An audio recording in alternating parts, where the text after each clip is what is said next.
We're here with senior forward Thomas White, who was named ODAC Player of the Week after the team's victory over Roanoke. So you faced a Roanoke team that was ranked number 8 in one of the national polls, number 13 in the other. And you've beaten, I think, 4 or 5 nationally ranked teams in your 4 years here, but not like that. You're running out to a 4-0 lead and really a dominant 4-1 victory. What went right for the team? What was clicking for you guys in that game?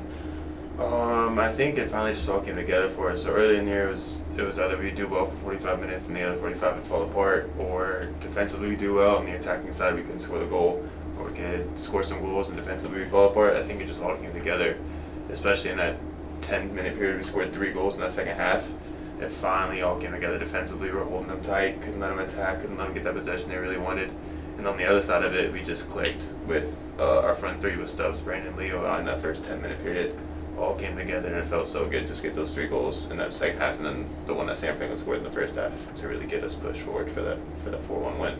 So last year you guys went to the ODAC championship game for the first time in program history, playing well again now. You did have some struggles early in the year. One thing I noticed with you is that earlier in the year I think you'd get sucked further and further back in, trying to check back further for the ball when things weren't going right, as opposed to you look at that last game, you're up on the forward line on all 3 goals that you had a hand in, the 2 goals and then a really nice assist you slid across. So I guess what's been working now? Who are some of the players like Leo you mentioned in the midfield that have really put things together and have you guys sort of rolling again?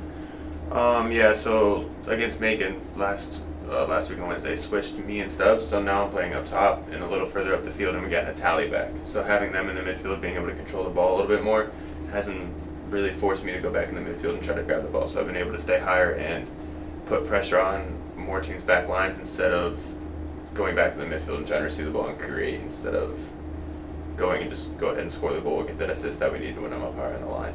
And as you guys look at trying to make another run back in the postseason, you have 3 conference games remaining, games you need to win in terms of playoff seeding, starting tonight with Ferrum. So, just talk a little bit about those big games coming up.